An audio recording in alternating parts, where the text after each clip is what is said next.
하나님 말씀 보시겠습니다. 하나님 말씀 요한일서 4장 1절부터 3절까지 말씀 보시겠습니다. 하나님 말씀은 요한일서 4장 1절부터 3절까지 말씀,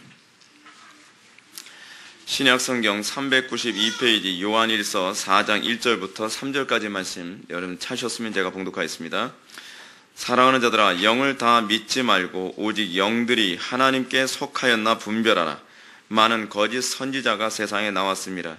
이로써 너희가 하나님의 영을 알지니 곧 예수 그리스도께서 육체로 오신 것을 시인하는 영마다 하나님께 속한 것이요, 예수를 시인하지 아니하는 영마다 하나님께 속하지 아니하니 것이 아니니 이것이 곧 적그리스도의 영이라.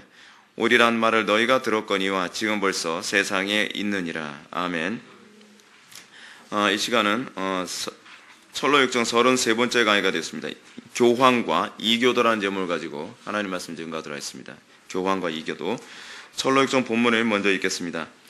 사망의 음침한 골짜기 끝에 피와 뼈들과 재들이 널려 있었고, 심지어 전에 이 길을 지나갔던 순례자들의 몸이 갈기갈기 찢겨져 있었다. 크리스찬이 잠시 그 이유들을 생각하고 있을 때 그 앞에 동굴이 보였다. 동굴에는 두 거인인 교황과 이교도가 오래전부터 살고 있었다. 두 거인의 힘과 횡포에 의해서 사람들이 잔인하게 죽었고, 그들의 뼈와 피와 재들이 널려 있었던 것이다. 그러나 이곳을 크리스찬은 큰 위험 없이 통과할 수 있었다. 이교도는 오래전에 이미 죽었고, 교황은 아직 살아있지만 나이로 인하여 그리고 젊은 날의 전투로 인하여 굳어진 관절로 동굴 입구에 앉아있는 것 외에는 아무것도 할 수 없었다. 단지 지나가는 순례자들을 비웃고 자신의 손톱을 물어뜯었는데 그들에게 다가갈 수 없었기 때문이다. 크리스찬은 동굴 앞으로 지나갔으며 동굴 앞에 앉아있던 늙은 교황은 크리스찬을 바라보았다. 늙은 교황은 크리스찬에게 다가갈 수 없었으나 너희들은 보다 많은 사람들이 불태워 죽기 전까지는 결코 고치지 않을 것이다 라고 말하였다. 크리스찬은 두려웠으나 평정을 얻고 교황 앞을 지나갔고 아무 해도 입지 않았다. 우리에게 주어진 이 신앙의 자유가 얼마나 위대한 것인지 우리는 매 순간순간마다 우리는 묵상해야 될 가치가 있습니다. 철로역정에서 우리가 지금 계속적으로 바라보는 것이 뭐냐면, 겸손의 골짜기를 통과한 크리스찬이 이제 그 다음으로 이제 통과하게 된 것이 무엇입니까? 사망의 음침한 골짜기입니다. 사망의 음침한 골짜기를 통과하는, 그러니까 겸손의 골짜기에서 얼마나 엄청난 전쟁이 있었습니까? 아볼루온과의 전쟁이 있었죠. 아볼루온과의 전쟁에서 정말 핵심적으로 가장 중요시 여기는 두 가지가 있습니다. 그것은 겸손해야 되는 것이고, 그리고 항상 하나님의 말씀에 항상 의존되어져야 한다는 사실입니다. 그런데 이 아골 골짜기에서 우리가 지난 시간에 살펴봤던 성도가 걸어가는 길이 어떤 삶입니까? 아골 골짜기에서의 삶은 그들은 끊임없이 하나님의 은혜를 구하지 않으면 우리 힘으로는 결코 균형을 잡을 수 없는 골짜기와 같습니다. 아골 골짜기와 같은 삶을 살아가는 것은 여러분 성도들만이 그렇게 살아갑니다. 세상에 적당히 심취하여, 그리고 조그만 어려움이 있으면 그 길을 뒤돌아서거나 적당히 타협하는 사람들에게는 아골 골짜기와 같은 삶이라는 것이 무엇인지 알지 못합니다. 어차피 세상과 적당히 타협하거나 비진리와 적당히 타협하는 사람은 그냥 그렇게 살아가는 것이 이것이 신앙생활인가 보구나, 신앙생활 그다지 어렵지도 않구나 라고 그렇게 생각하게 될 것입니다. 여러분, 지금 신앙생활하기 쉬운 때입니까? 어려운 때입니까? 너무나 많은 사람들이 지금은 신앙생활하기가 참 쉬운 때라고 생각을 합니다. 그러나 여러분, 전에 오스게니스가 그 소명이라는 책에서 얘기했던 것처럼 지금이야말로 가장 신앙생활하기 힘든 때입니다. 인류 역사상 가장 신앙생활하기 힘든 그런 때라고 합니다. 그러니까 여러분, 지금은 우리가 물리적인 핍박 같은 게 없으니까 그다지 별로 어려움이 없는 것 같다라고 얘기하지만, 여러분 오죽하면은 여러분 북한에서 신앙생활 나름대로 잘하고 목숨까지 걸면서 죽는 것도 두려워하지 않는다고 했다는 크리스찬들이 남한에 내려와서 신앙생활하면서 팍팍 다 넘어갑니다. 남한에 내려와서 그들이 세상에 우리나라가 지금 전 세계에서 얼마나 잘 사는 나라인지 여러분들 아시죠? 전 세계에서 7번째로 잘 사는 나라가 됐습니다. 여러분, 이 휴대폰 100만 원짜리를 아이들도 들고 다니는 시대입니다. 얼마나 나라가 풍요로워졌는지 정말 인류 역사상 이렇게 우리나라가 잘 살아본 적이 없다는 거예요. 우리나라가 5,000년이라는 역사를 자랑하지 않습니까? 5,000년 역사상 이 대한민국 전 국민들의 밥상은 거의 임금의 밥상 같은 그 식사를 하고 있습니다. 그러니까 고기 너무 먹어서 병난다고 할 정도로 우리나라 사람들이 그렇게 잘 삽니다. 근데 우리가 이렇게 우리나라 역사상 5,000년 역사 동안에서 이렇게 잘 살아본 적이 없는 그런 시대에 살고 있음에도 불구하고 우리는 만족할 줄 모르고 이렇게 풍요로운 삶을 살아가면서, 그러니까 여러분, 전 세계에서 인구가 4천만 이상 되면서 국민들의 그 GNP가 2만 달러를 넘는 나라가 여러분 그다지 많지 않다 그러잖아요. 그게 7번째 나라가 우리나라라는 거 아닙니까? 엄청난 나라입니다. 알고 봤더니 전 세계에서 여러분 5천만 정도가 넘는 그런 국가, 그러면서도 2만 불 이상 그 국민 소득이 있는 나라가 그다지 그렇게 없다는 거예요. 대단한 나라죠. 호주도 5천만이 안 됩니다. 호주 인구가요. 우리나라 인구의 한 반 정도밖에 안 된다 그러니까요. 그런데 그 호주 같은 경우에도 나라들 정말 잘 사는 나라라고 보이는데 국민 소득이 2만 불이에요. 그런 거 보면 우리나라가 굉장히 잘 사는 나라입니다. 굉장히 잘 사는 나라예요. 근데 여러분, 잘 살면 신앙생활하기 좋을 것 같죠. 잘 살고 평안하고 인권 보장되고 종교의 자유 보장되고 표현의 자유 보장되고 이거 뭐 다 보장되니까 우린 나름대로 신앙생활 참 좋은 시대에 우리가 살고 있구나. 신앙생활하기 편리한 시대에 살고 있는 거예요. 신앙생활하기 좋은 시대는 아닙니다.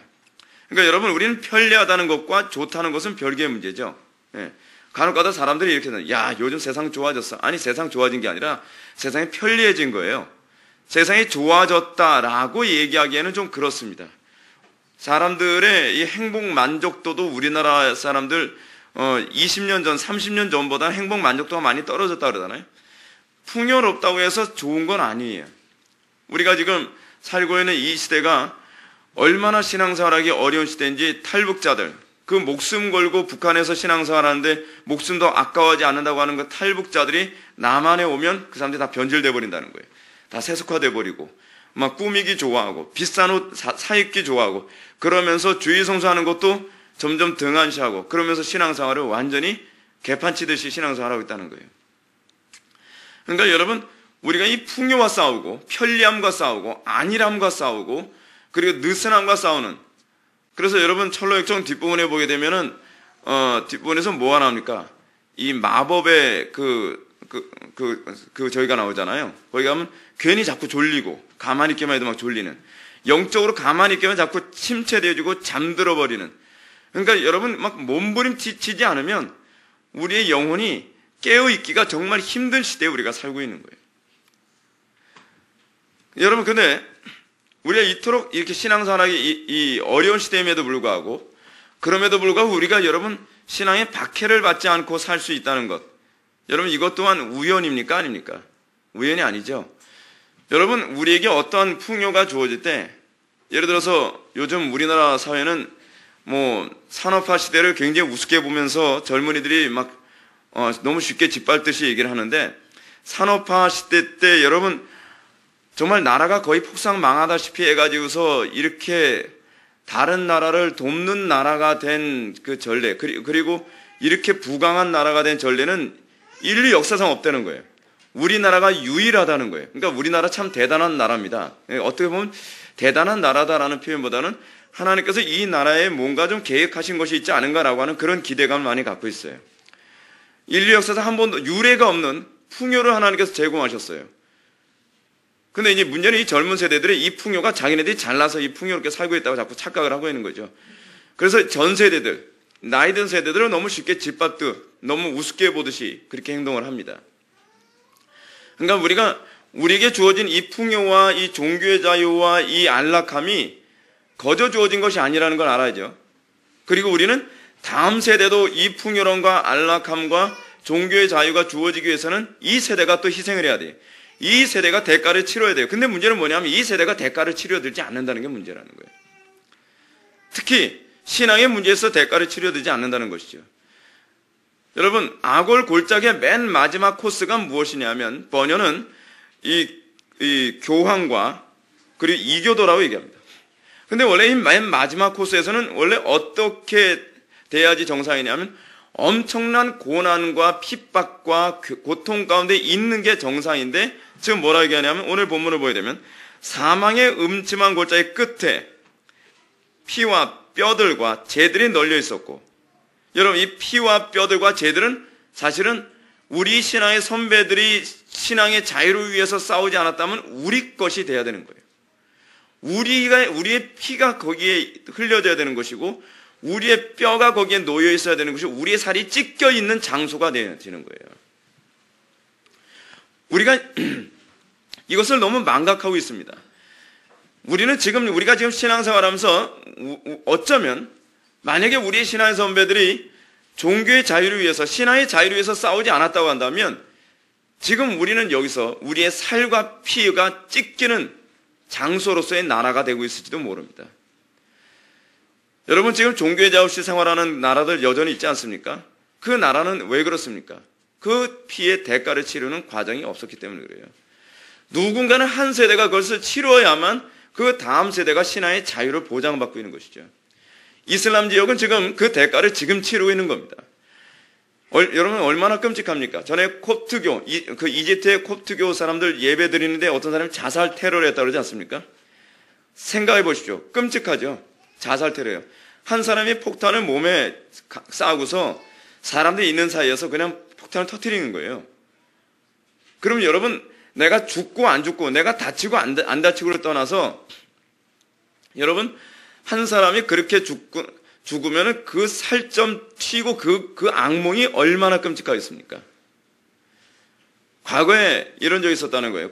군대에서 뭐 총기로 자살하는 사람들도 있고 뭐 이제 그런 일이 많잖아요. 근데 옛날에 자살을 하더라도 좀 그 곱게 자살을 해야지 수류탄으로 자살하는 그런 병사도 있었답니다. 근데 수류탄으로 자살하게 되면 어떤 문제가 발생하냐면 그냥 우리는 영화 같은 거 보게 되면 그냥 뻥 터지면 죽는 그 정도로 보일지 모르지만 수류탄을 군대에서 실제로 던져본 사람들은요 그 파괴력이 엄청 무섭습니다. 그러니까 오죽하면은 훈련소 와서 수류탄 딱 지는데 조교들이 봐서 좀 겁 있고 그럴 것 같으면 던지지 못하게. 왜냐하면 수류탄의 파괴력을 조교가 한번 시범을 한번 보이는데 한번 솟구치면 그 솟구치는 게 한 10m나 아마 이게 솟아오르는 것 같아요. 엄청나요. 이 파괴력이요. 근데 이걸 어떤 병사가 그 와중에서 자살하고 나면요 사람 몸이 완전히 분해가 돼가지고 살점이 그냥 사방에 다 들러붙는 거예요. 그냥 들러붙는데 아직 신경이 살아있어가지고 살점은 부르르 떨리는 거예요. 얼마나 끔찍합니까? 사람은 팔다리가 다 부서져가지고서. 근데 여러분 폭탄 테러를 하게 되면 그런 현상이 생기는 거예요. 자기가 다치지 않았다 하더라도 그 악몽을 어떻게 잊을 수 있겠습니까? 여러분 전 세계 종교는요 그 백그라운드에 항상 뭐가 있냐면 거의 종교가 그 배후에 있다 그럽니다. 거의 다 종교적인 문제. 신앙의 자유는요 항상 사단은 어떠냐면 신앙의 저항이 가장 강력할 때는 평화라는 방법을 가지고 기독교를 공격을 했습니다. 신앙을 공격했습니다. 지금 왜 기독교 박해가 별로 그다지 전 세계적으로 안 나타나는가? 전 세계적으로 기독교가 강성하기 때문에 그렇습니다. 그 강성하게 된 것이 우연입니까? 아니죠. 우리의 신앙의 선배들이 엄청난 대가를 치른 것이죠. 여기서도 보게 되면 사망의 음침한 골짜기 끝에 피와 뼈들과 재들이 널려 있었고 이 재들은 무슨 재예요? 화형시킨 재죠. 화형시킨. 사람들을 화형시켜서 순교자들의 재가 이렇게 놓여 있는 겁니다. 심지어 전에 이 길을 지나갔던 순례자들의 몸이 갈기갈기 찢겨져 있었다라고 해요. 크리스천이 잠시 그 이유들을 생각하고 있어요. 그 이유들을 가만히 생각할 때 그 앞에 뭐가 보이냐면 동굴들이 보였다는 겁니다. 동굴이 보였다는 게 뭐냐면 과거의 역사를 묵상하게 됐다는 것이죠. 과거의 역사 또는 교황과 이교도의 은신처라고도 할 수 있습니다. 근데 과거에 어땠다는 거예요? 과거에 우리의 신앙의 선배들이 이교도들과 그리고 교황에 의해서, 그러니까 로마 가톨릭에 의해서 이렇게 많이 죽어나왔다는 거예요. 여러분, 전쟁이 일어나면 어떻습니까? 전쟁이 일어나게 되면 항상 1차 대전이나 2차 세계대전 같은 양차 세계대전이 일어나고 나면 항상 사회적으로 많이 이렇게 생기는 사고방식이 있습니다. 그건 뭐냐면 회의주의예요, 회의주의. 다 소용없다. 양차 세계대전 끝나고 난 다음에 사람들이 가지고 있었던 회의주의는 뭐였냐면 이성에 대한 회의였거든요. 근데 17세기 청교도 운동이 항상 한참 그 활발하게 일어나던, 그러니까 1618년에서부터 1648년 이 기간에 30년 전쟁이라고 하는 전쟁이 있었습니다. 이 30년 전쟁은 무슨 전쟁이냐면 종교 전쟁이었어요. 로마 가톨릭과 프로테스탄트 교회들과의 이 종교 전쟁이 있었죠. 이 종교 전쟁이 있었던 이 즈음과 관련해서 우리가 이제 하이델베르크 요리문답을 배울 때, 하이델베르크 요리문답 때도 이 종교 전쟁에 관한 얘기가 잠깐 언급이 될 겁니다. 근데 이 30년 전쟁이 일어나면, 여러분 전쟁을 30년을 치렀습니다. 뭐 때문에요? 땅 때문에요? 종교 때문에. 종교 때문에 30년 동안 전쟁을 치르면서요, 화난 쪽에 있는 사람들은 신앙의 자유를 위해서 프랑스로도 이민을 갔다가, 뭐 독일로도 이민을 갔다가, 영국으로도 이민을 갔다가, 신앙의 자유 때문에 막 이리저리 이민을 다닙니다. 그러다 독일 쪽으로 가서 이 프레드릭 3세 같은 사람, 아주 좋은 프로테스탄트 신앙을 견지하는 그런 그 영주를 만나게 되면 거기서 안착해서 신앙의 자유를 누릴 수 있게 되는 것이죠. 근데 그런 어떤 종교 전쟁이 30년이 있고 난 다음에 나타나는 현상이 뭐냐면, 뭐에 대한 회의가 생길까요? 종교에 대한 회의가 생깁니다. 종교에 대한 회의. 그래서 여러분들이 잘 알고 있는 영국의 전형적인 그 리버럴리즘의 그 정치학자가 있죠. 로크 같은 사람. 로크 같은 사람이 그래서 기독교를 굉장히 싫어했습니다. 기독교를 싫어했던 이유가 뭐냐면, 기독교가 관용적이지 못해서, 관대하지 못해서 전쟁이 일어났다는 거예요. 서로 수용해주고 서로 포용해주고 다투지 않으면 이런 끔찍한 전쟁을 자그마치 30년이라는 기간은 싸우지 않았을 것이 아니냐라고 얘기를 하는 거예요. 그래서 이 로크 같은 사람이나 루소는 이제 그 프랑스 사람이죠. 이런 그 사람들은 관용주의만이 정말 좋은 사고다라고 자꾸 생각을 하는 이런 풍토가 생기기 시작합니다. 근데 여러분, 관용주의, 여러분 기독교가 가장 경계해야 되는 것이 무엇이냐 아십니까? 극단적 종교주의하고요, 또 관용주의입니다. 극단적 종교주의는 항상 모든 것을 지나친 대립으로 몰고 왔는데, 또 지나친 관용주의는 나중에 우리의 모든 것을 다 빼앗기게 돼버리고 맙니다.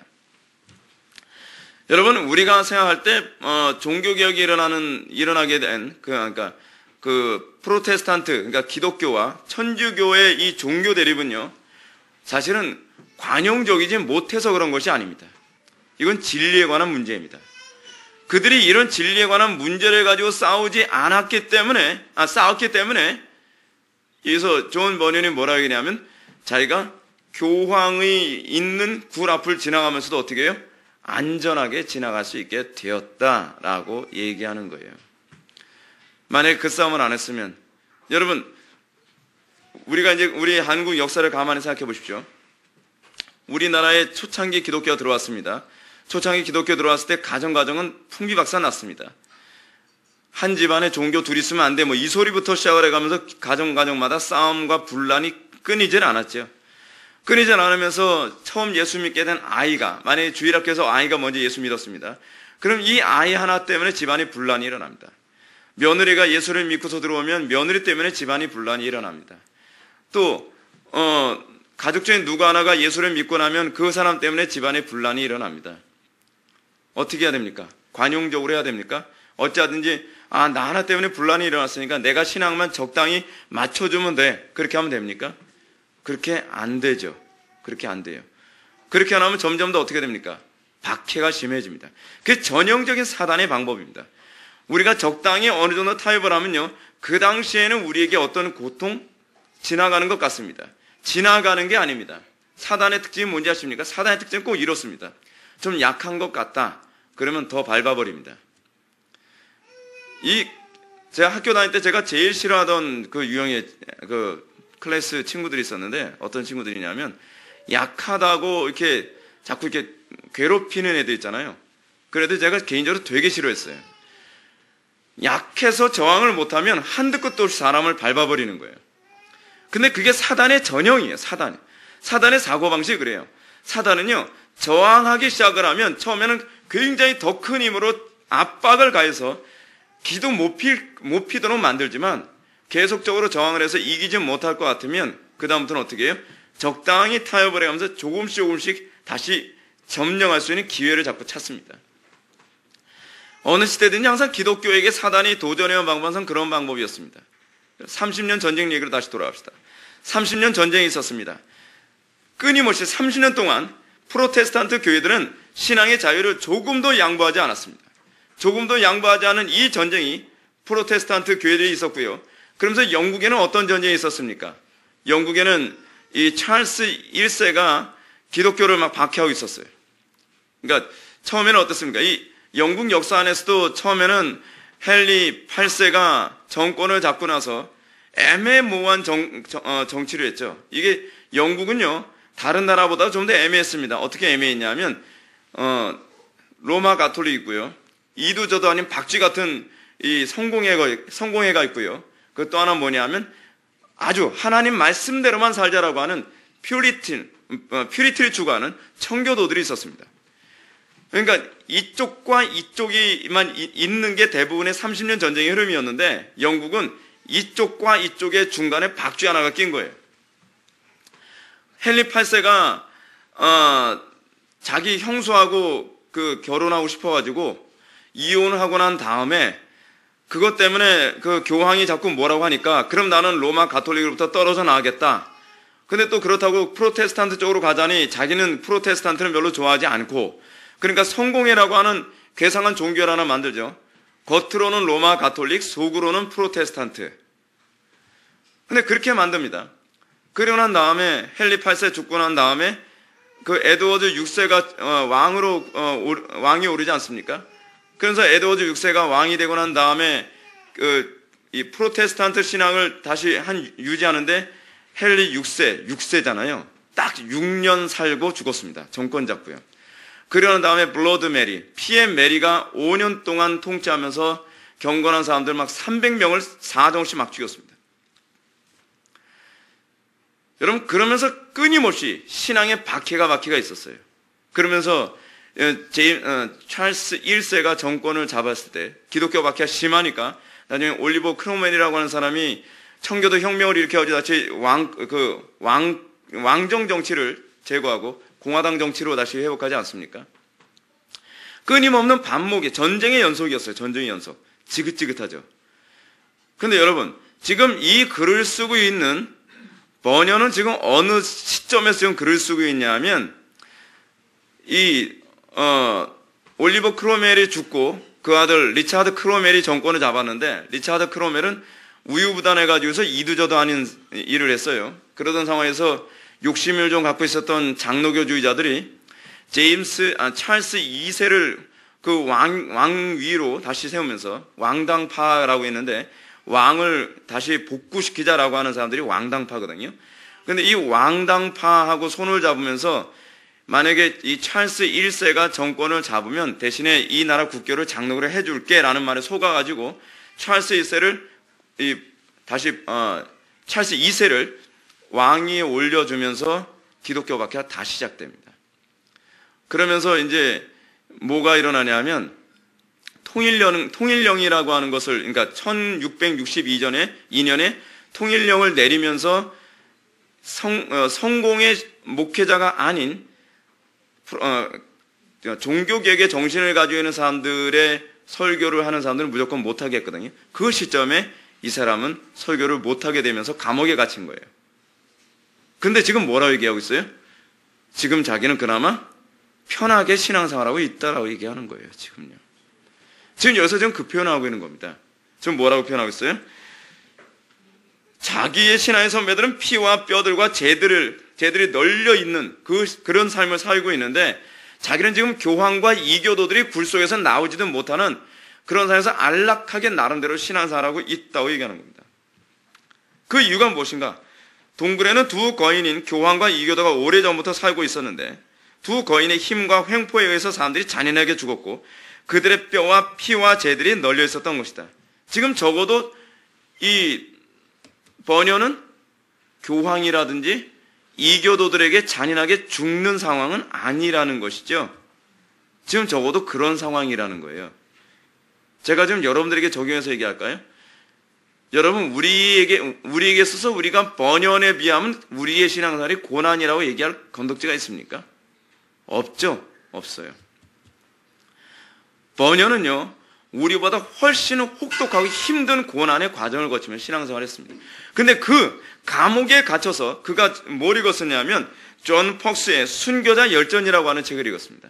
존 폭스의 순교자 열전은 제가 아까 말씀드렸던 블러드 메리, 피의 메리가 에드워드 6세 이후에 정권을 잡고 나서 굉장히 많은 기독교인들을, 프로테스탄트를 막 죽여버렸거든요.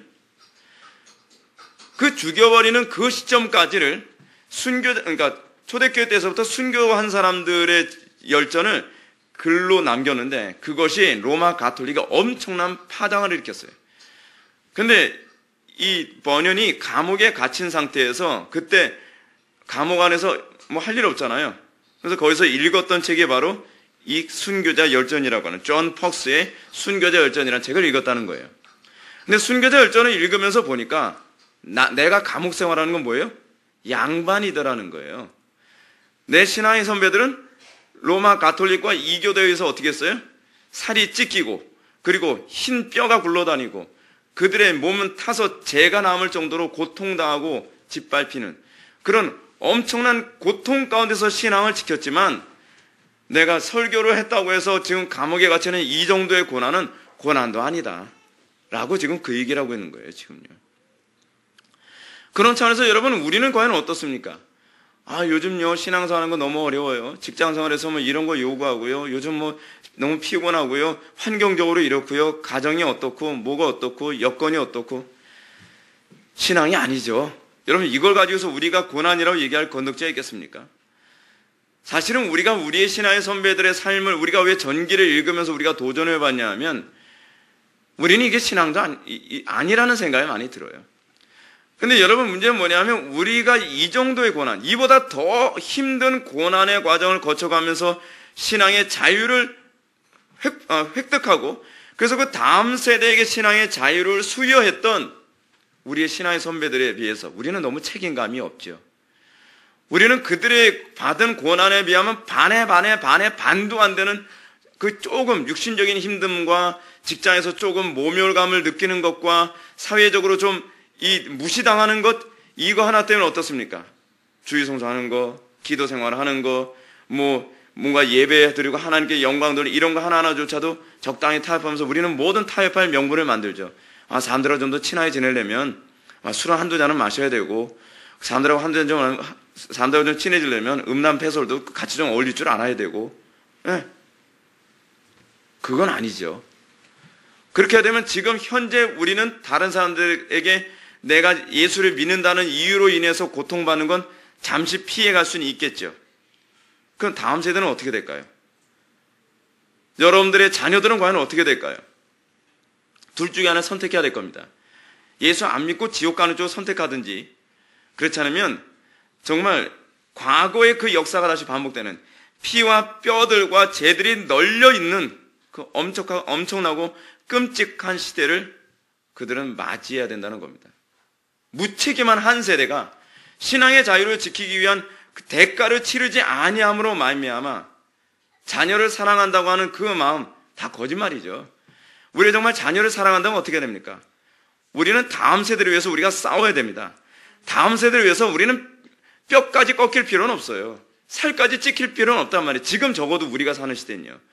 근데 우리는 그의 반의 반도 안 되는 대가도 치르기 싫어서 얘들아, 엄마 아빠는 이렇게 피곤한 살기 싫으니까 다음 세대 니네들 목숨 걸고 싸워라. 난 지금 신앙생활 대충 하고 말겠다. 제가 오늘날 이 시대를 보면서 이 한국교회를 보면서 제가 느끼는 답답함이 바로 그겁니다. 우리가 지금 이 안일함이 얼마나 끔찍한 재앙을 몰고 올지 여러분 알고 있습니까?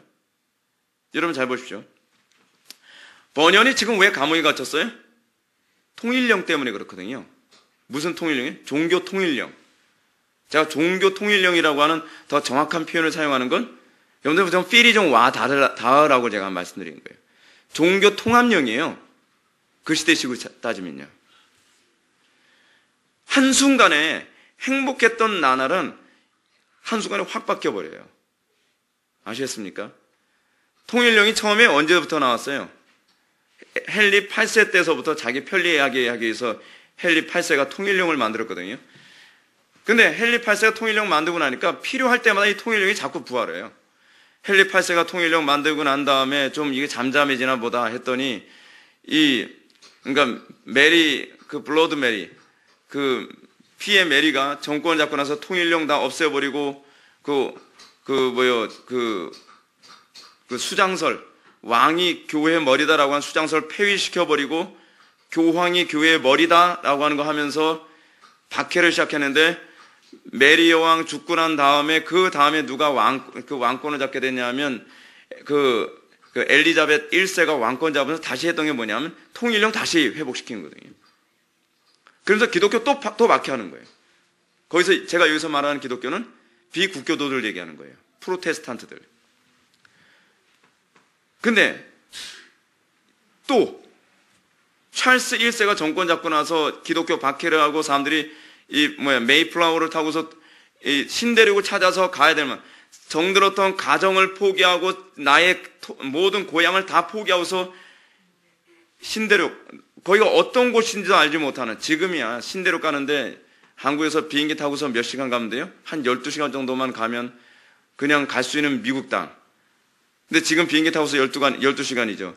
배 타고서 통통 배 가지고서 여러분 가야 되면 몇 달을 가겠습니까? 가면서 병 걸려 죽고, 어떤 사람 물에 빠져서 죽고, 가서도 전염병에 죽고.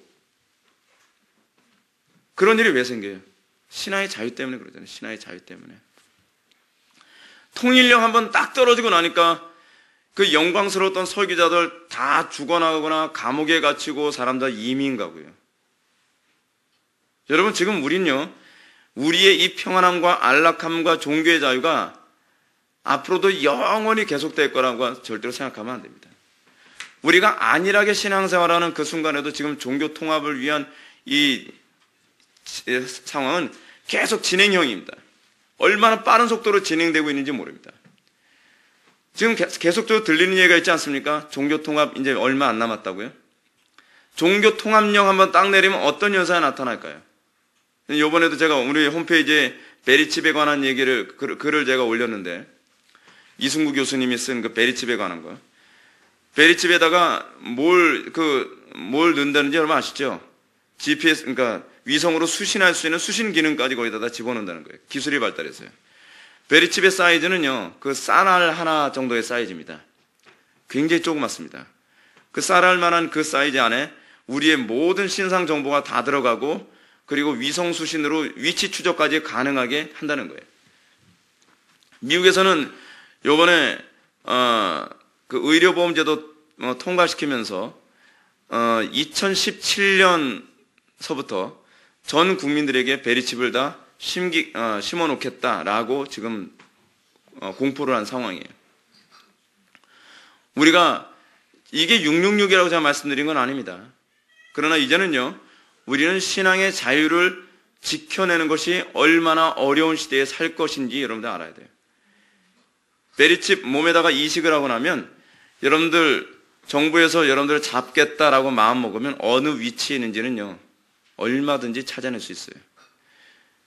여러분들이 그 베리칩을 잘라내기 위해서 파내든지 도망가려면 살을 후벼 파든지, 그렇지 않으면 손목을 잘라내든지, 그렇지 않으면 여러분들은 그런 우리의 어떤 자유든지 속박당할 수 있는 그런 위기에 우리가 처해 있다는 사실입니다. 얼마나 끔찍합니까? 종교통합령, 전 세계에서 만약에 종교통합령이 내렸습니다. 그리고 특정한 종교, 이거 이외에 다른 종교를 믿고 그 종교를 숭배하지 않는 사람들에게 엄청난 박해를 가한다고 했을 때 어떻게 하겠습니까? 한순간입니다. 한번 그 통합령이 한번 딱 내리고 나면, 그리고 나선 피할 길이 없습니다. 되돌릴 길이 없습니다. 우리가 왜 지금 자꾸 깨어 있어야 된다고 얘기합니까? 왜 지금 우리는 계속 끊임없이 기도해야 된다고 생각합니까? 우리는 왜, 목사님, 이렇게 살기 좋은데, 신앙사는 거 어려움이 없는데, 왜 자꾸 매일같이 기도하라, 내가 몸담고 있는 직장에서 신앙의 자유를 위해서 싸우고, 가정에서 신앙의 자유를 위해서 싸우고, 여러분들 한 발자국 한 발자국 뒤로 물러서고 타협하고 적당히 여러분들 하나 신앙생활을 편하게 하기 위해서 살아가는 그 대가로 우리의 미래, 우리의 자녀들, 우리가 치러야 될 대가, 이거는요, 이런 말로 형용할 수 없을 만큼의 엄청난 대가를 치러야 될 거라는 것을 기억해야 될 것입니다. 여러분, 마태복음에서 뭐라고 얘기하였습니까? 그 나라의 그 환란에 관해서 뭐라고 얘기합니까? 인류 역사상 가장 끔찍하고 가장 힘든 이 환란이 될 것이다라고 우리들에게 얘기하지 않습니까? 여러분들이 지금 신앙생활하면서 타협하는 데 익숙해져 있다면 여러분들은 그런 상황에서 여러분들 믿음 지킬 수 있겠습니까? 타협 안 한다는 보장이 있겠습니까? 여러분들 믿음 지키는 것 때문에 오는 그 공포를 믿음으로 극복해 본 적이 얼마나 됩니까? 여러분들이 믿음 지키는 것 때문에 생기는 손해를 얼마나 많이 극복해 가면서 여러분들은 믿음을 지켰습니까? 여러분들이 믿음 지키기 위해서 얼마나 처절한 믿음의 싸움을 해봤습니까? 앞으로 여러분들은 이제껏 내가 한 번도 겪어보지 못했던 엄청난 정신적인 스트레스와 육체적 스트레스를 감당해 가면서 그래도 내가 정말 이 믿음을 지켜야 되나? 사단은 끊임없이 여러분들에게 이런 식으로 얘기하겠죠. 그리고 여러분들이 이제껏 그렇게 살았던 라이프 스타일대로 여러분들을 또 그렇게 유도할 겁니다. 그냥 고개 숙여. 종교 통합령이 그게 뭐 대단한가? 중요한 건 마음으로 믿는 거지. 내가 고개 숙였다고 해서 지옥 가는 거 아니잖아. 너 교리 배웠잖아. 근데 그럴까요? 그건 아니죠. 그건 아니죠. 신사참배 당시에도 그런 유혹이 있었습니다. 앞으로도 보나마나 또 그런 거짓된 교리로 수많은 사람들을 미혹하고 수많은 사람의 마음들을 흔들어 놓을 겁니다. 그리고 정말 공인되어지고 정말 다른 사람들이 누가 보더라도 정말 괜찮은 목회자라고 하는 사람들이 입을 통해서 우리는 그런 소리를 듣게 될 겁니다. 이건 이미 우리 주변에서 많이 보게 되지 않습니까? 우리나라 전 세계에서 정말 저 사람은 정말 탁월한 목회자야, 저 사람은 정말 위대한 설교자지라고 생각했던 빌리 그레함이라든지 그렇지 않으면 존 스토트라든지 그렇지 않은 제임스 패커 같은 당대 최고의 무슨 개혁주의자라는 둥, 이 시대의 마지막 남은 청교도라고 하는 둥 하는 사람의 입에서 요즘 뭐라고 얘기합니까? 종교통합 얘기가 나오고 있잖아요. 우리나라에서도 이름만 대면 다 아는 유명한 그 메모드 처치 교회의 목사님들이 다 종교통합에 다 입을 모으고 있지 않습니까? 그 사람들은 어떻게 얘기했습니까? 여러분들이 얼마든지 넘어질 수 있는 교묘한 신학적 교리를 가지고 여러분들에게 그 신앙을 타협하고 그리고 우상에게 절하라고 여러분들을 유도할 겁니다. 여러분들이 오늘 본문 한번 말씀 보시기 바랍니다. 요한일서 4장 사랑하는 자들아 영을 다 믿지 말고 오직 영들이 하나님께 속하였나 분별하라. 많은 거짓 선지자가 세상에 나왔습니다. 여러분 신앙 중에서 아주 좋은 신앙이 가지고 있는 두 가지 특징이 하나 있습니다. 첫 번째는 뭐냐면 잘 믿는 겁니다. 그리고 두 번째 뭔지 아십니까? 잘 안 믿는 겁니다. 이 두 가지를 갖춰야 좋은 신앙입니다. 믿어야 될 것을 잘 믿고 믿어서는 안 될 것을 안 믿는 것이 신앙입니다. 간혹가다 사람들은요, 목사님이 무슨 말을 하든지 아멘 하면 신앙일 거라고 생각합니다. 부흥 강사 와서 말도 안 되는 그 이상한 거짓말 같은 교리를 얘기해도 아멘. 그럼 그게 신앙이라고 생각해요. 아니에요. 성경은 그걸 신앙이라고 얘기하고 있지 않습니다. 뭐라고 얘기했어요? 많은 거짓 선지자가 너희들에게 거짓 교리를 얘기할 텐데 어떻게 하라고요? 다 믿지 말고 믿지 않는 것이 신앙입니다. 거짓된 교리를 믿지 않는 것이 신앙이에요. 문제는 무엇이냐면 항상 거짓된 교리로 가게 되어지는 이유가 어디냐면 참된 교리를 부정해서가 아니라 거짓된 교리를 믿기 때문이라는 겁니다. 여러분들이 어떻습니까? 여러분들이 신앙생활하는 데 있어서 편하게 신앙생활할 수 있는, 그렇지만 어떻게 보면 굉장히 정통교리처럼 보이는, 그리고 여러분들에게 이 정통교리라고 하는데 정말 힘들고 정말 많은 고난을 겪어야 되는 쪽 두 가지 교리가 있습니다. 여러분들은 어느 쪽으로 마음이 기울어지기 쉽습니까? 뻔하죠. 전자죠. 별로 희생 안 치르고 편하게 신앙생활, 그래도 정통신앙이라고 인정해 주는 것. 여러분 요즘에 우리를 미혹하는 유혹 중에 하나가 뭔지 아십니까? 정통신앙이라고 얘기하면서 또는 정통신앙의 노선 안에서 갈라지는 또 다른 가르침입니다. 단편적인 예를 들어서 언젠가 어떤 분하고도 전화통화하면서 이제 그 얘기를 한 적이 있었는데 11조에 관한 문제입니다. 여러분, 우리 개혁주의 안에서요, 두 가지 이론이 있죠. 11조 폐지론과 11조 존속론이 있죠. 근데 여러분, 어느 쪽이 더 신앙이 있어 보입니까? 11조 폐지론을 얘기하는 쪽이 더 신사적으로 보입니까? 아니면 11조 존속론을 가르치는 쪽이 더 신앙적으로 보입니까? 근데 우리는요, 11조 폐지론을 얘기하면, 야, 저 목사는 재물에 욕심 없고, 정말 성경을 양심적으로 가르치는 분이신가 보구나, 라고 생각합니다. 근데 제가 여러분한테 그런 말씀드리죠. 11조 폐지론을 얘기하게 되면 어떤 문제가 발생한다고요? 일단 여러분들 십자가가 하나 없어진다는 차원에서 여러분들 부담이 없어지죠. 믿음이 없어도 신앙생활 할 수 있는 또 하나의 토양을 제공하는 것이죠. 근데 이것이 개혁주의 안에서도 계속 요구되어지는 거예요. 12조 폐지론을 얘기하는 논리적인 그 신학적 근거도요, 아주 팽팽합니다. 굉장히 그럴싸합니다. 근데 여러분들이 항상 이것이 바른 가르침인가 거짓된 가르침인가를 구분하는 가장 좋은 방법이 하나 있다 그랬죠? 뭐라 그랬습니까? 우리에게 십자가를 요구하냐, 요구하지 않냐. 우리로 하여금 믿음을 필요로 하는가, 믿음을 필요로 하지 않는가. 우리로 하여금 기도하게 만드는가, 기도하지 않아도 되게 만드는가. 네, 이것이 여러분들이 바른 교리냐 아니냐를 구분하는 아주 중요한 잣대예요. 12조 폐지론에 만약에 성경제를 칩시다. 12조 폐지론을 주장하는 그 목사님들의 가르침을 여러분 들으면 어떻습니까? 성경적인 근거를 쫙 댑니다. 근데 문제는 무엇입니까? 믿음이 없어도 불신자라도 얼마인지 따를 수 있는 겁니다. 기도 안 해도 얼마인지 따를 수 있는 겁니다. 그리고 12조 폐지론을 얘기하는 목사님은요, 누가 보더라도 괜찮은 목사님으로 평가받습니다. 문제는 여기 있습니다. 문제는 뭐냐면 거짓된 교리를 가르치는 사람들의 상당수는 뭐냐면 인간의 상식적으로 봤을 때 저 사람은 정말 신사적이고 괜찮고 인격적이고 정말 윤리적인 사람으로 보일 만한 조건들이 주로 거짓된 교리에 무궁무진하다는 겁니다. 여러분, 자유주의 신학의 특징, 그리고 자유주의 신학에서 가장 많이 강조하는 것이 무엇인지 아십니까? 제가 아까 로크를 얘기했었지만 로크도 굉장히 많이 강조하는 사고가 있어요. 그건 윤리예요. 윤리. 자유주의 신학이 쓰르고요, 윤리를 강조합니다. 윤리를 강조하기 때문에 어떻게 보여요? 더 합리적이고 더 좋은 가르침일 거라고 생각을 하죠. 근데 여러분, 기독교는 윤리를 강조하지 않습니다. 윤리 이전에 뭘 강조한다 그랬죠? 하나님과의 관계죠. 하나님과의 관계. 제가 이런 생각을 했습니다. 요번에 제가 우리 예배당 그 앞에 눈이 많이 오는 걸 치워야 되는데 제가 운동을 하고서 가다 보니까 벌써 딴 사람이 예배당 앞에 그 눈을 다 치웠더라고요. 근데 그 눈 치운 그분이 굉장히 기분이 좋아서 그래요. 그러면서 이 뭐죠?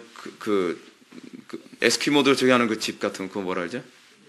이글루를 이렇게 만들어서 거기다가 뭐라고 글을 쓰나 했더니 서로 사랑합시다라고 그랬었어요. 공고히 생각해 봤습니다. 왜 저런 글을 써놨을까? 그리고 저런 글을 쓰게 만든 심리적 근거는 어디 있었을까? 제가 이 부분을 가지고서 곰곰이 묵상을 했는데요. 여러분, 왜 불신자들이 선행을 하고 나면 기분이 좋아진지 아십니까? 불신자들이 왜 윤리적으로 생활하거나 하는 것을 나름대로 좋아하고 그들이 왜 나름대로 다른 많은 사람들을 요즘 우리나라 안에서 예수 안 믿는 사람들도 구제하는 거 굉장히 많이 하잖아요. 기부 같은 거 많이 하잖아요. 근데 왜 기부하는 문화가 점점 발달할까요? 그 이유가 어디 있을까요? 사람들이 이렇게 얘기합니다. 목사님, 예수 안 믿어도 저렇게 도덕적으로 살잖아요. 예수 안 믿는 사람들도 저렇게 선하게 살잖아요. 근데 여러분, 그 심리가 어디서 나오는지 아십니까?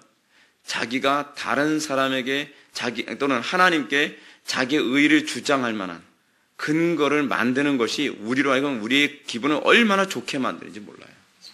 그래서 그래요. 그래서 선행 많이 하면 기분이 좋아지는 이유가 거기 있어요. 그 기분이 좋아지는 이유가 하나님과의 관계 때문에 생겨지는 기분 좋음이 아니에요. 안 믿는 사람들이 선을 행하고 도덕적으로 살아가는 것은 내가 다른 사람들에게 주장할 수 있는 의의가 생긴다는 것 때문에 생겨지는 기쁨이에요. 그것을 해서 그들은 살맛을 느끼죠. 기쁘죠. 즐겁죠. 그러나 그건 하나님과 아무 관계가 없어요. 그래서 기독교는요, 윤리보다 먼저 앞세워서 강조하는 게 하나님과의 관계예요.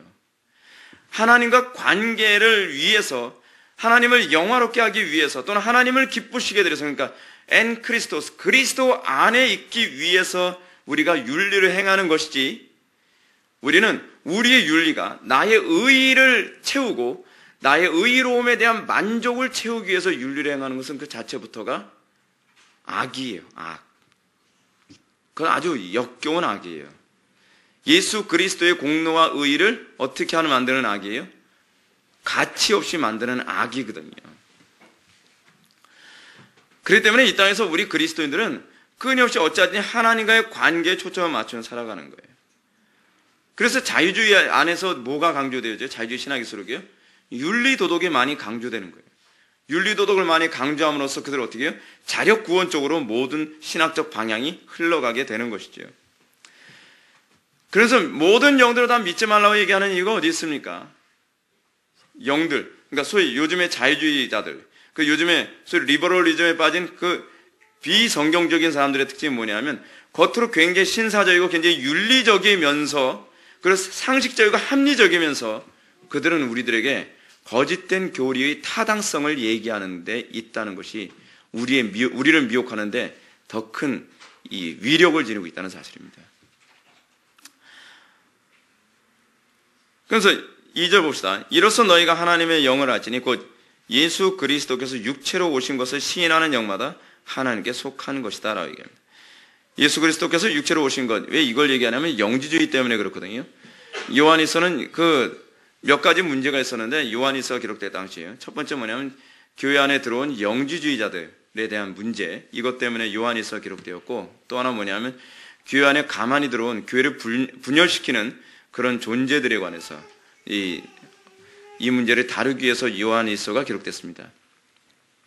그러다 보니까 여기서 예수님께서 육체로 오신 것을 시인하는 영마다 하나님께 속한 것이다라고 하는 이런 얘기가 여기서 나오는 거예요. 왜냐하면 영주주의자들은 육은 악하기 때문에 육을 입으신 예수님이 선할 수 없다라고 그들은 생각하는 것이죠. 그런데 예수님은 완전한 사람이면서 완전한 선을 행하셨다는 것을 인정하는 것이 신앙이라는 겁니다. 이번에 관한 신학적인 얘기는 나중에 좀 더 다루더라고요. 그 3절, 예수를 시인하지 않은 영마다 하나님께 속한 것이 아니니, 뭐 이것을 우리식으로 우리가 적용하면 어떻게 되는 겁니까?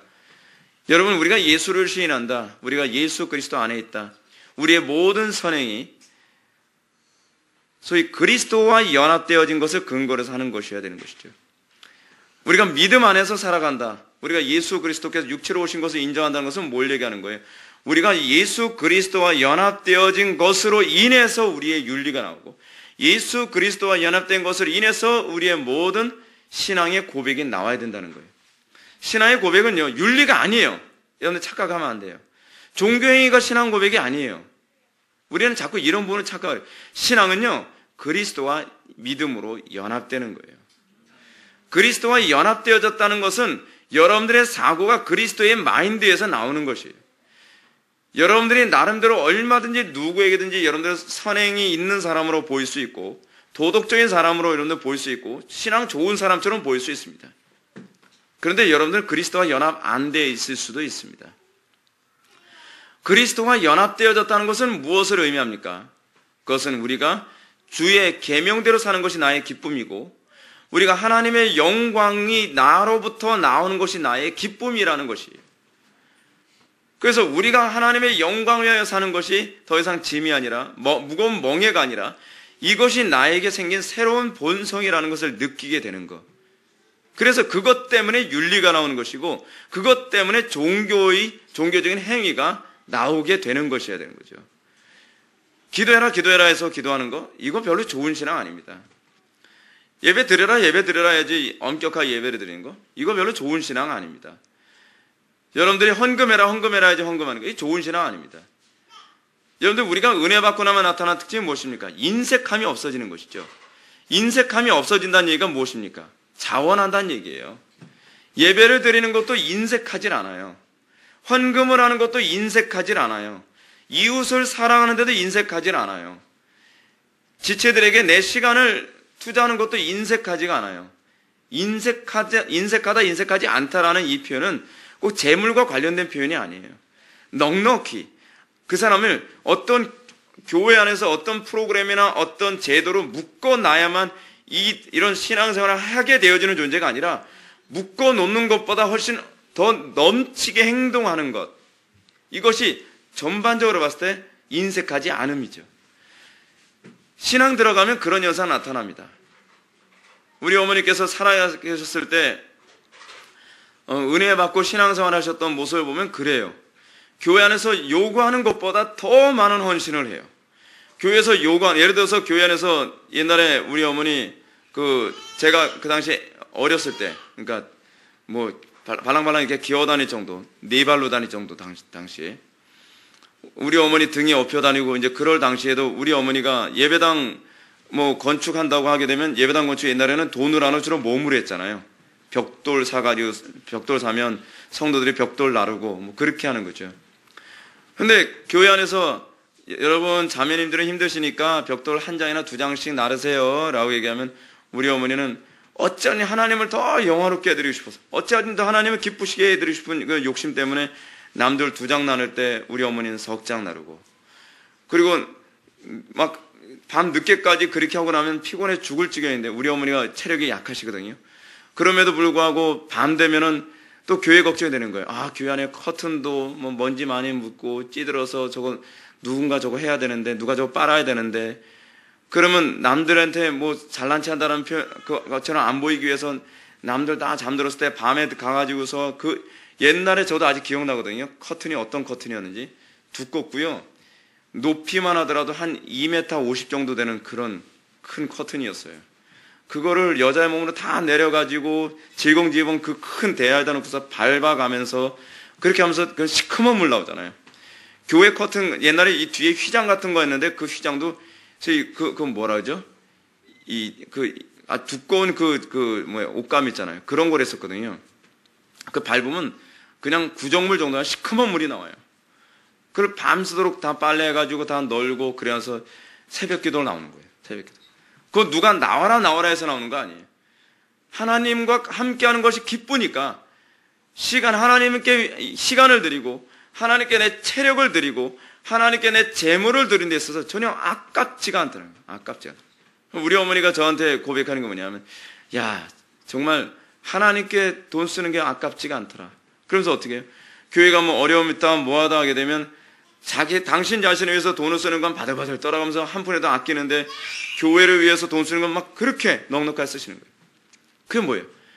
그게 바로 은혜 받은 자에게 나타나는 증거거든요. 하나님께 어떻게 해요? 넉넉히 헌신하는, 넉넉히 하는. 그 넉넉히 헌신하는 게 그게 뭐예요? 그게 바로 그리스도와 연합되어짐이에요. 그게 그리스도와 연합되어짐. 누가 시켜서 그렇게 하는 게 아니에요. 내 마음이 그리스도의 마음과 하나로 연합되어짐. 그것이 바로 예수 그리스도께서 육체로 오신 것을 시인하는 자들에게 나타나는 특징이거든요. 그러니까 남들에게 멸시와 천대를 당하더라도 윤리 도덕적으로 살아가는 것도 내 어떤 도덕적인 즐거움을 만끽하기 위해서가 아니라 하나님의 영광을 나타내기 위해서.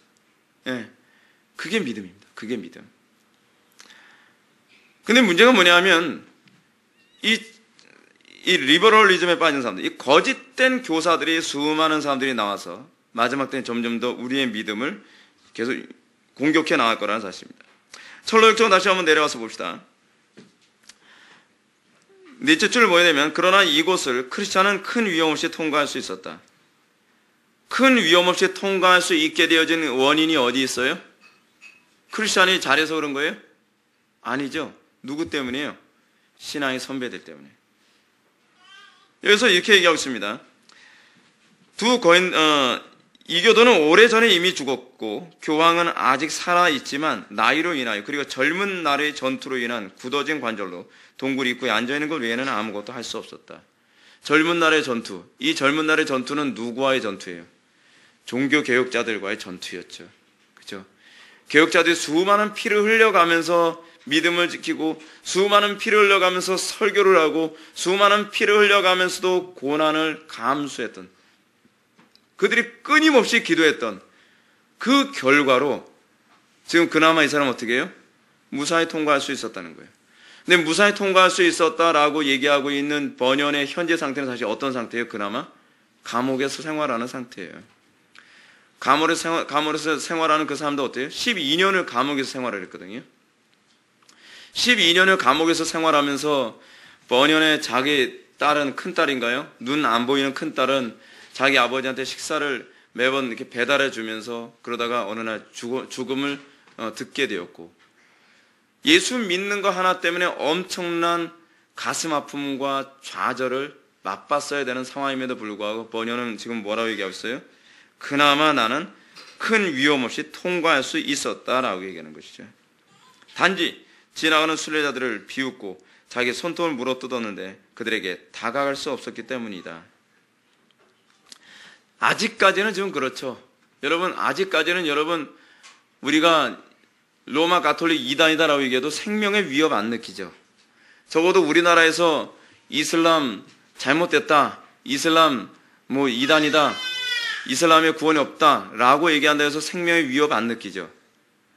근데 여러분, 우리가 지금 이슬람이 한국 사회를 장악하는 것, 그거에서 지금도 기도하지 않고 그걸 위해서 싸우지 않고, 이슬람이 지금 엄청나게 빠른 속도로 확산되고 있는데, 그리고 이슬람이 정권을 잡으려고 무진장 애를 쓰고 있는데, 나는 지금 뭐 별 어려움 없는데 뭐, 그렇게 생활하게 된다면 우리나라에서 이 현상 생기게 됩니다. 이 사람들의 안일함이라고 하는 것이 얼마나 끔찍할 정도로 저주스러운지 아십니까? 자기 목에 점점 칼이 오고 있음에도 불구하고 전혀 걱정을 안 해요. 걱정을. 얼마나 엄청난 위험이 내 신변에 도달하고 있는지 전혀 걱정을 하지 않아요. 어느 정도로요? 우리는 지옥의 입구에 가는 그 순간까지도요, 내 영혼의 문제에서 걱정을 안 할 만큼 우리는 그렇게 한심합니다. 지금 이슬람 쪽은 지금 칼을 갈고 있어요. 여러분, 이슬람이 어느 정도로 끔찍한 종교입니까? 마크 가브리엘 그 박사가 뭐라고 얘기해요? 이슬람이 완전히 장악한 상태에서는 가족 중에 하나가, 어린아이가 예를 들어서 꾸란을 훼손을 했다든지, 그렇지 않으면은 그 이슬람 신앙을 믿지 않는 것을 만약에 고집한다면 어떻게 해요? 그냥 공개적으로 목 잘라 죽여요. 말도 안 돼. 그거 있을 수 없는 것 같죠? 근데 여러분, 그런 일이 어떻게 있었습니까? 어떤 여자가, 이슬람권에 있는 어떤 여자가 자기가 그러니까 남편이 그 여자가 마음에 안 든 거죠. 그 여자가 남편한테 함부로 대했다기보다는. 그러니까 온 가족들이, 시어머니하고 그 시누이하고 남편하고 이 여자를 뭐 개처럼 질질 끌고서 산에 올라가서 어떻게 했어요? 팔다리 다 묶어놓고 코를 잘라버렸잖아요. 그거 타임즈에 나왔잖아요. 코 잘린 여자예요. 근데 여러분 어떻습니까? 지금 수많은 한국 여자들이 이슬람 남자들과 결혼해가지고 피눈물 흘리면서 지금 생활하는 거 우리는 사실 많이 보고 있거든요. 근데 우리는 그거에 위해서 기도조차도 안 하고 고민조차도 하지 않고 강 건너 불 구경하듯 하고, 지금 현재 내 코가 석자인데 내가 지금 먹고 사는 게 지금 힘든데 내가 그런 걸 신경 쓰게 생겼냐. 어찌하든 저 화려하게, 어찌하든 저 편안하게, 어찌하든 저 재밌게 살 수 있을까, 그 생각만 하고 있지 않습니까? 화 있을진저. 우린 정말 이거에 대해서 하나님 앞에 두려워야만 합니다. 우리는 호미로 막을 수 있는 걸 지금 가래로 막아야 될 만큼 엄청난 상태로 지금 돌입하고 있다는 걸 우리는 전혀 의식하지 못하고 있어요. 오늘날 우리는 이 번연이 얘기하는 이런 이 안락함이 우리 다음 세대에도 우리가 주어진다고 보장 못하거든요. 근데 우리는 오늘날 이 시대 기독교는요, 너무 느슨하고 너무나 해이하고 그리고 너무나 안일한 상태에 빠져 있다는 것이 문제입니다. 크리스찬은 동굴 앞으로 지나갔으며 동굴 앞에 앉아있던 늙은 교황은 크리스찬을 바라보다가 보았다. 늙은 교황은 크리스찬에게 다가갈 수 없었으나 너희들은 보다 많은 사람들이 불태워 죽기 전까지는 결코 고쳐지지 않을 것이다 라고 말하였다. 여러분, 이건 뭘 의미하는지 아시겠습니까? 이게 여러분, 교황이요, 그러니까 로마 가톨릭이 지금 여기서 얘기하는 게 이거예요. 로마 가톨릭이 지금 힘이 없으니까 지금 불태워 죽이고 찢어 죽이고, 이런 사실 뭐 지금 종교개혁자들에 대해서 요즘 인터넷에서 자꾸 돌아다니는 어떤 동영상 같은 거 있지 않습니까? 칼빈이 사람 무지하게 많이 죽였다, 뭐 개혁자들이 뭐 사람들을 뭐 찢어 죽이고 뭐 쇠꼬챙이로 뭐 찍어 죽이고 뭐 하고 했다. 그 기독교에서 그렇게 한 거 아닙니다. 다 로마 가톨릭에서 그렇게 했어요. 로마 가톨릭에서는요, 사람을 죽이는데 어떻게 해야 더 고통스럽게 죽고 어떻게 해야 더 오래 죽지 않고 고통받게 할까, 그것만 연구하면서 죽이는 사람들이 전문적으로 있었어요. 그게 개혁자들이 그런 게 아니에요. 근데 그걸 누가 그 역사를 왜곡하기 시작하는지 교묘하게 왜곡해가지고 마치 프로테스탄트 교회들이 자기네들과 신앙이 안 맞으면 마녀사냥, 여러분 마녀사냥 기독교에서 나온 줄 아십니까? 마녀사냥도요, 기독교에서 나온 게 아니에요. 마녀사냥도 14세기에 나온 거예요. 종교개혁 이전에 또는 종교개혁 그 즈음에 로마 가톨릭에서 나온 거예요. 로마 가톨릭에서 왜 나왔어요? 종교개혁 즈음에요? 프로테스탄트 교회들을 죽이기 위한 방법으로 마녀사냥이 나온 거예요. 근데 그걸 지금 우리가 누명을 다 쓰고 있어요. 왜 그렇게 할까요?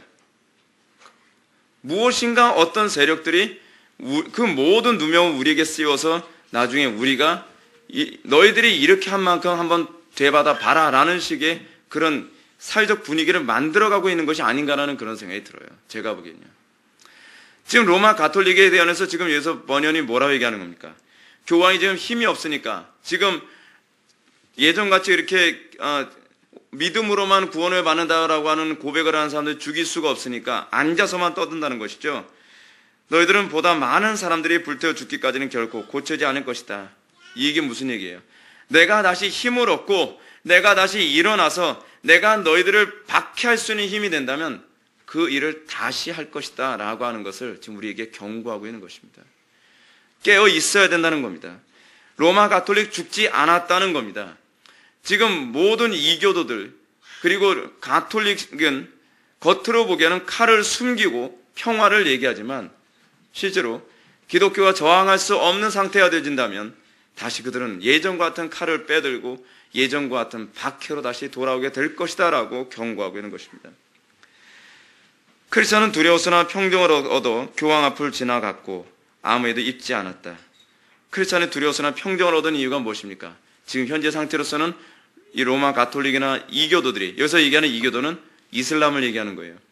그들이 현재는 우리를 공격할 수 없지만, 그래서 그들의 말하는 것이 두려웠지만 아무런 해를 끼치지 않았다는 것입니다. 사랑하는 성도 여러분, 우리에게 주어진 미래는 과연 어떤 미래가 주어졌을까요? 저는 개인적으로요, 조나단 에드워즈가 추구했던 후천연설을 믿고 싶을 만큼 우리의 미래가 너무 암담하게 보입니다. 소위 우리가 존 버년의 철로역정에서 버년이 좁은 문을 통과하고 난 다음에 만났던 사람이 있었죠. 게으름뱅이, 그리고 단순, 그리고 또 누구 있었습니까? 이 세 사람 중에 한 사람이 뭐라고 얘기했습니까? 나에겐 위험이 보이지 않아 라고 얘기하지 않습니까? 오늘날 이 시대 기독교 보면서 나에겐 위험이 보이지 않아 라고 하는 것이 이 시대의 기독교의 어떤 그 현 주소인 것 같아요. 바로 코앞에 위험이 도달해 있음에도 불구하고 다 느슨해요. 우리 이제 좀 있으면 이제 명절 맞이합니다. 여러분, 명절 동안 어떻게 합니까? 여러분, 위험이 보이지 않은 여러분, 기도 생활을 또 줄이시겠죠. 또 가족들과 불경건한 생활을 또 하겠죠. 또 여러분들은 어쩔 수 없어. 원래 명절 땐 그랬으니까. 그래서 여러분들도 그렇게 신앙생활 하겠죠. 그러면 안 됩니다. 더 깨어 있어야 되고 더 무장해야만 합니다. 쉽지 않습니다. 그리고 여러분, 우리 공동체가 왜 중요한지 아십니까? 그리고 여러분들이 이 공동체 안에서 여러분들의 불경건이 조금이라도 드러날 때마다 이 공동체의 영적 분위기 때문에 스스로 정죄받는 느낌을 받는다는 것만큼 여러분들의 믿음을 지키는데 유익한 것이 없다는 거 여러분 아십니까? 불경건한 공동체 안에서 내가 적당히 타협해서 그냥 아무렇게나 신앙생활해도 내 양심이 편안하다면 여러분들이 영혼이 죽는 걸 과연 무엇으로 알 수 있겠습니까? 공동체 안에서 정말 분발해가면서 신앙생활하는, 그리고 어찌하든지 깨어있으려고 몸부림치는 그런 지체들을 보면서 내 경건이 조금이라도 무너지면 내 경건이 무너진 것이 다른 공동체 지체들의 경건한 삶이 나를 정죄하는 것처럼 느껴질 때 우리는 둘 중에 하나 선택하겠죠. 뭐예요? 그 지체를 또는 그 공동체 분위기를 미워하거나 또는 저주하거나 불평을 하든지, 그렇지 않으면 어떻게 해요? 각성하고 회개해서 다시 재무장하든지.